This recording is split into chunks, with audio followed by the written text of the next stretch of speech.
વડોદરામાં વિકાસના નામે ખોદાયેલા ખાડા હવે નાગરિકો માટે મોતના કુવા સમાન બન્યા છે। શહેરમાં ગટરના ખુલ્લા ઢાંકણે કે આશાસ્પદ યુવકનો જીવ લીધો છતાં પાલિકાનું તંત્ર હજુ ઘોર નિંદ્રામાં છે।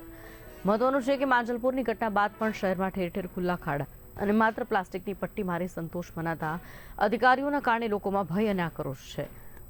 મહાનગરપાલિકા અને કોન્ટ્રાક્ટરોની લાલાવાડીએ વધુ એક વખત શહેરને જોખમમાં મૂક્યું છે। માંજલપુરમાં ખુલ્લી ગટરો એના ઢાંકણમાં પડી જવાથી યુવકનું મોત થયું, તેમ છતાં તંત્રને કોઈ જ ફરક નથી પડતો। હાલ નિઝામપુરા રોડ પર જેટકો દ્વારા કેબલ નાખવાની કામગીરી ચાલી રહી છે, જેના કારણે આખો રસ્તો આડેધડ ખોદાયો છે। ટ્રાફિકથી સતત ધમધમતા રોડ પર કાયદા મુજબ લોખંડના મજબૂત બેરિકેડ્સ મૂકવા જોઈએ, પરંતુ કોન્ટ્રાક્ટરોએ માત્ર પ્લાસ્ટિકની પટ્ટીઓ બાંધી પોતાની જવાબદારી પૂરી કરી લીધી છે।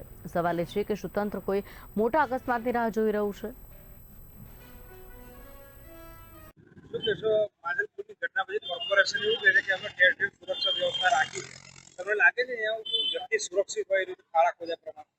કોર્પોરેશન એમના પ્રમાણે કે સુરક્ષા પણ જે તમે જોવો છો આખે તો તમને ખબર પડે સુરક્ષા કેટલી મૂકી છે લોકોએ।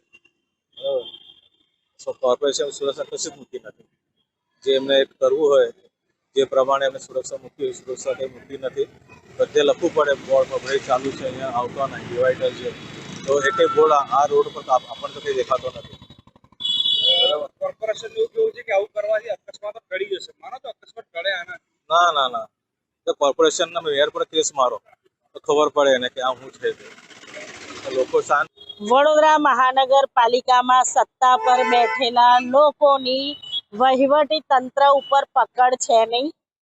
અંધેરી નગરી કહેવત છે કે અંધેરી નગરીને ગંડુ રાજા, એની ટકે શેર ભાજી ને ટકે શેર ખાજા, એ આ પરિસ્થિતિ કોર્પોરેશનની આજે થઈ છે। 2005થી હું આ કોર્પોરેશનમાં બેસું છું સભાસદ તરીકે। સૌથી ખરાબ પરિસ્થિતિ આ બોર્ડની જે છે એ અગાઉ નથી જોયું। ઠેર ઠેર મોતના કુવા કોર્પોરેશનના પાપે ખુલ્લા મૂકેલા છે।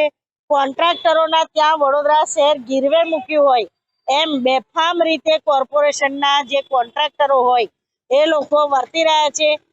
મેઇન કોન્ટ્રાક્ટરો છે એ વડોદરા શહેરની બહારના છે।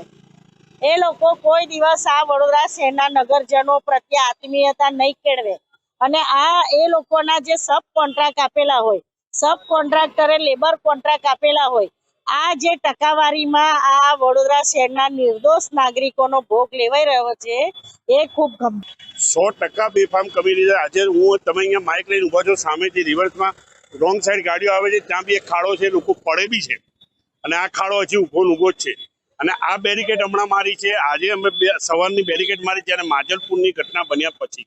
એ પહેલાના હજી તમે ફતેગંજમાં જઈને જોશો કોઈ જાતની બેરિકેડ અંદરના ખાડે મારી નથી અને આ મારવાની કોન્ટ્રાક્ટરની દાદાગીરી।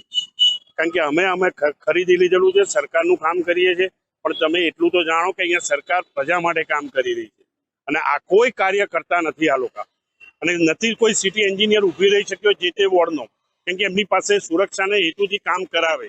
ખબર નહીં કઈ ઓફિસોમાં જઈને બેસે છે, શું કાર્ય કરે છે એ જાણવા